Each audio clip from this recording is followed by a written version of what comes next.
ನಮಸ್ಕಾರ. Media focus ವೀಕ್ಷಕ ಮಿತ್ರರಿಗೆ ಸ್ವಾಗತ. ನಾನು ಶ್ರೀಪತಿ ಹೆಗಡೆ, ಹಕ್ಲಾಡಿ.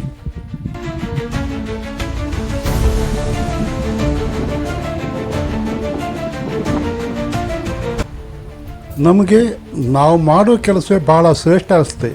ಆದರೆ ಬೇರೆಯವರು ಮಾಡೋ ಕೆಲಸ ಗೌರವಿಸೋದು ಕಡಿಮೆ, ಶ್ರೇಷ್ಠತೆ ಒಪ್ಪಿಕೊಳ್ಳೋದು ಭಾಳ ಕಷ್ಟ. ಅದರಲ್ಲಿ ನಮ್ಮ ಆಟೋ ರಿಕ್ಷಾ ಚಾಲಕರು, ಡ್ರೈವರ್ಸು, ಕಂಡಕ್ಟರು, KEB ಲೈನ್ಮೆನ್ಗಳು ಮಾಡೋ ಕೆಲಸ ನಮಗೆ ತಾತ್ಸಾರ.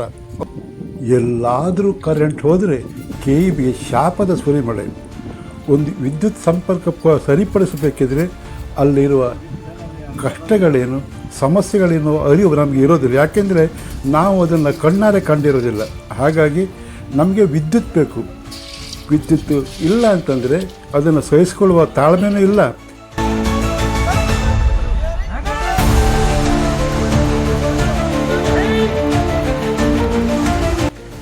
KEB ಅವರಿಗೆ ಅತಿ ಹೆಚ್ಚು ಸಮಸ್ಯೆ ತರೋದೇ ಮಳೆಗಾಲ. ಎಲ್ಲಾದರೂ ಸೈಕ್ಲೋನು, ಚಂಡಮಾರುತ ಏನಾದರೂ ಇದ್ರಂತೂ KEB ಅವರಿಗೆ ತಲೆ ಕೆರೆಕೊಳ್ಳಿಕ್ಕೆ ತಿಳಿಸ್ತಿರಲಿಲ್ಲ. ಕರೆಂಟ್ ಕೈ ಕೊಡೋದೇ ಹೆಚ್ಚು. ಅಂಥ ಸಂದರ್ಭದಲ್ಲಿ ಮಳೆ, ಗಾಳಿ, ಹೋರುಗಳನ್ನು ಲೆಕ್ಕಿಸದೆ ವಿದ್ಯುತ್ ಸಂಪರ್ಕ ಕೊಡೋದಕ್ಕೆ ಶ್ರಮಿಸ್ತಾರಲ್ಲ, ಅವರ ಶ್ರಮಕ್ಕೊಂದು ಹ್ಯಾಟ್ಸ್ ಆಫ್. ಗೆಳೆಯರೇ, ಈ ವಿಡಿಯೋದಲ್ಲಿ ಕೃಷಿ ಭೂಮಿಯಲ್ಲಿ ತುಂಡಾದ ಕಂಬ ರಿಮೂವ್ ಮಾಡಿ ಹೊಸ ಕಂಬ ನೆಟ್ಟು ಲೈನ್ ಸಂಪರ್ಕ ಕಲ್ಪಿಸುವ ಕೆಲಸ ಲೈನ್ಮೆನ್ ಹಾಗೂ ಗುತ್ತಿಗೆ ಆಧಾರಿತ ಕಾರ್ಮಿಕರು ಮಾಡ್ತಾ ಇದ್ದಾರೆ. ಇಲ್ಲಿ ಅವರ ಪರಿಶ್ರಮ, ಹೇಗೆ ಕೆಲಸ ಮಾಡ್ತಾರೆ, ಕಂಬ ಹೇಗೆ ರಿಮೂವ್ ಮಾಡ್ತಾರೆ ಅನ್ನೋದನ್ನು ಈ ವಿಡಿಯೋದಲ್ಲಿ ತೋರಿಸುವ ಪ್ರಯತ್ನ ಮಾಡಿದ್ದೇನೆ. ಸ್ನೇಹಿತರೆ, ವಿಡಿಯೋ ಸ್ಕಿಪ್ ಮಾಡದೆ ಪೂರ್ತಿ ನೋಡಿ.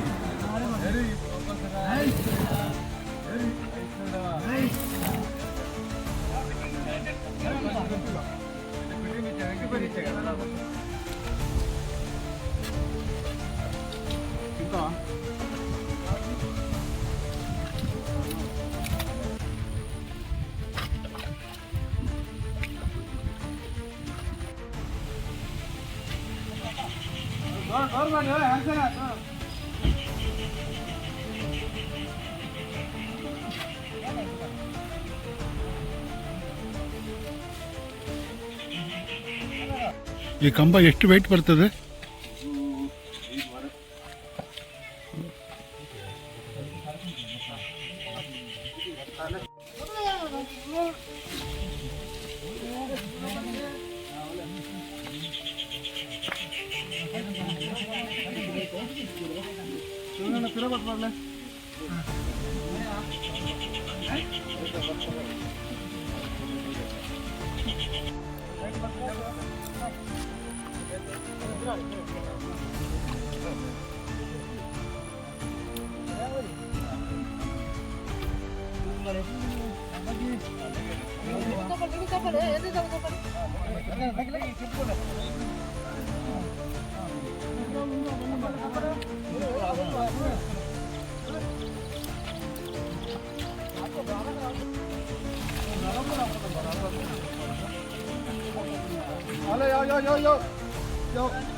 ಗೆಳೆಯರೇ, ವಿದ್ಯುತ್ ಸಂಪರ್ಕಕ್ಕಾಗಿ ಶ್ರಮಿಸುತ್ತಿರುವ ಶ್ರಮಿಕರ ಬಗ್ಗೆ ನಿಮ್ಮ ಅಭಿಪ್ರಾಯ ಕಾಮೆಂಟ್ ಮಾಡಿ.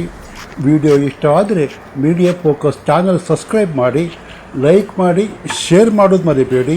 ಮತ್ತೊಂದು ಹೊಸ ವಿಷಯದೊಂದಿಗೆ ನಿಮ್ಮ ಭೇಟಿ. ಅಲ್ಲಿಯ ತನಕ ನಮಸ್ಕಾರ. ಜೈ ಕರ್ನಾಟಕ, ಜೈ ಹಿಂದ್.